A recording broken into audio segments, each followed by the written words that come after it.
the time gap between the time now and your last activities with that particular person determines the context of that relationship.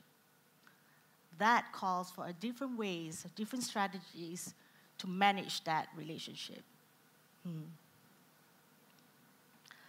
I have a daughter, she's 9 years old. Being a busy corporate mom, I need to work things out at home a little bit. So we played a little bit of a game with her. So I told her that if you clean your room and make sure that you do your homework, I'll make a deal with you. You get your Smiggle stuff and your Lego stuff. So it worked. So it's a win-win relationship. It kind of like helps me to reduce my one room to be clean, to be honest.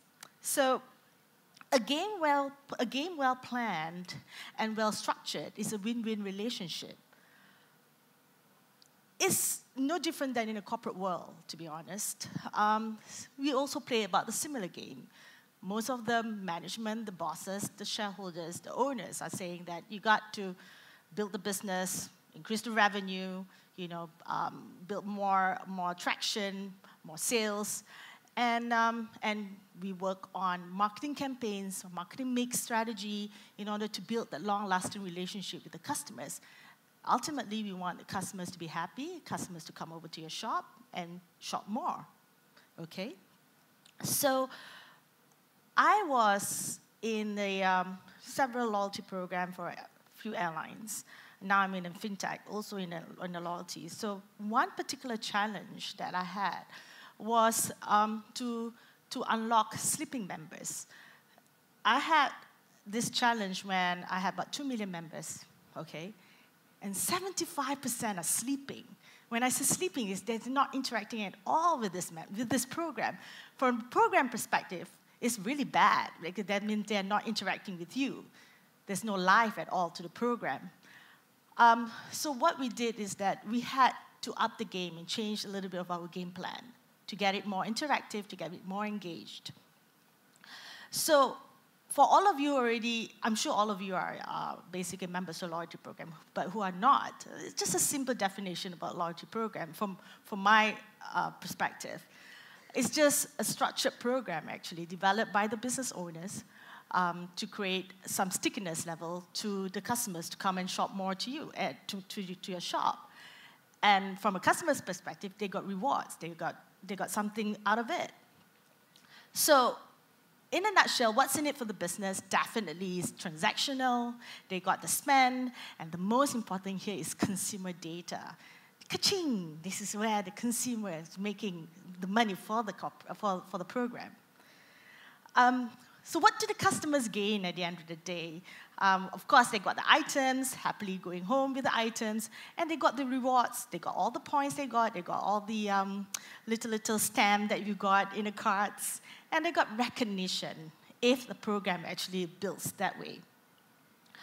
So what is the right strategy, actually, for this challenge I had? So we look at it and say that, okay, out of 2 million, 75% are very much sleeping members. So what do we have to do? So we actually collect certain data. We look about 25 to 35 age group. We look into what's their interest level. We look into some of the social interaction. We match that with the data. But the most important thing I put across to my team members to say that when did they register to the program? And when was the last time you interacted with these members? Look at that, and you match that with some of the external data, customer surveys, and create a strategy. I always believe when the game is cleverly designed, you can reward them strategically. So, lo and behold, we found out that, damn, these particular members, they want lifestyle activities. They don't want to fly. They want something that they can earn from shopping, from dining, from coffee, from online shopping. So they want to have that lifestyle benefits. And they're also looking into, I don't mind spending more of my points to redeem on lifestyle, not just flying. So it's lifestyle beyond flying. That's what they're looking for. So we created a simple campaign, looking about 6 to 12 months campaign. We selected partners. giving the opportunity for these sleeping members, just exclusive, making them feel very privileged to say that, look, let's go in and redeem, let's go and earn from all your petrol spent, let's redeem for your shopping and some of the e-commerce sites, and they loved it. And we saw the program become alive again. We saw a shift of about 45% of our customers, earning and redeeming. And we see the miles, basically you see the miles looking so active. The program looks so active. So we were very happy with that. So that comes into the question is, how do we reward the customers strategically? I mean, different customers have different behavior. How do we do that? So basically, we spend a lot of marketing dollars. Marketing mix, saying that, you got to understand the customer, you got to go out there, go to market, get out and get the customers. But how well do you know these customers? How well do you know them? That's the most important thing. So that calls for the time gap of the last interaction between you and your customers. It calls for a different approach in winning them back. Because customers' behavior change rapidly. So how can we actually get them to come back into the system, come back into the whole network?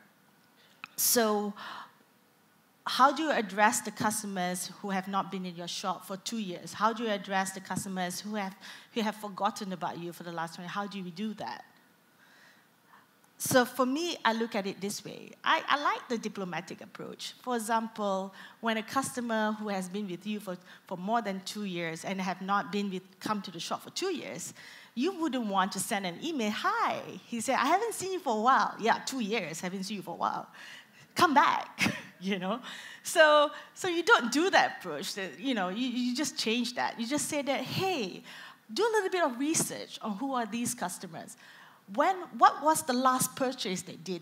What did they purchase? If they purchased something for Christmas, do an engagement strategy with this customer and say, hey, Christmas comes early to you. I remembered that little red dress that you purchased. Come over, I'll give you a special Christmas voucher, a Christmas discount. If I were a customer, I'll just run and say, okay, I'll be there and get my Christmas present, So that is, for me, is a diplomatic approach. I used to have a nail shop, series of nail shop in Bangsar. So my strategy with my customers is right after they do their manicure and pedicure, I told my branch manager, send a nice personalized SMS, not the automatic robotic SMS. They say, thank you very much for your services. Just sign a personalized one. So of course, the branch manager had to do a lot more work, but I think it worked because the revenue keeps on coming. Just say that, thank you so much for your service. Thank you so much for coming over. Your next round, don't forget your loyalty stand, that little stand. And for all you know, you'll get a free manicure or pedicure on us the next time you visit. It creates an instant uplift for the customers. Sweet gesture approach. Okay, this is something like you need to understand your customer well. You need to know them. Because, for example, you have a customer who has been very active at your shop, but you have not seen him or she for a while, for about 3 months. But if you know he is the kind of person who travels a lot for work, or he's a busy, working mom, send them a gesture note to say that, I have not seen you for a while. I know you've been very busy. I know you've been traveling. I know you've been working really hard as a corporate mom. Come over and have a special pedicure spa on us. So that is a little bit of a sweet gesture approach. So these little things, if you notice, is the last interaction, the last activity that you did with the customer plays a very important role in order to address them, in order to win them back to you.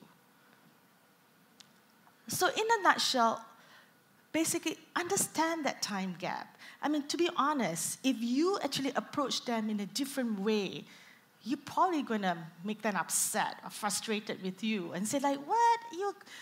After 2 years, don't listen to it. You didn't, I haven't been to your shop, or you send an email to say that, hi, I have not seen you for a while, obviously. So you don't do that. You have to do a little bit of homework. So this also applies in a personal relationship also. So if, let's say, you have not spoken to your friend for the last 2 years or 3 years, take a step back, reassess How do you want to have the win-back strategy for your friendship? Think about that, because understanding the gap actually gives you the win-win relationship at the end of the day. So regardless whether it's personal or working. Thank you.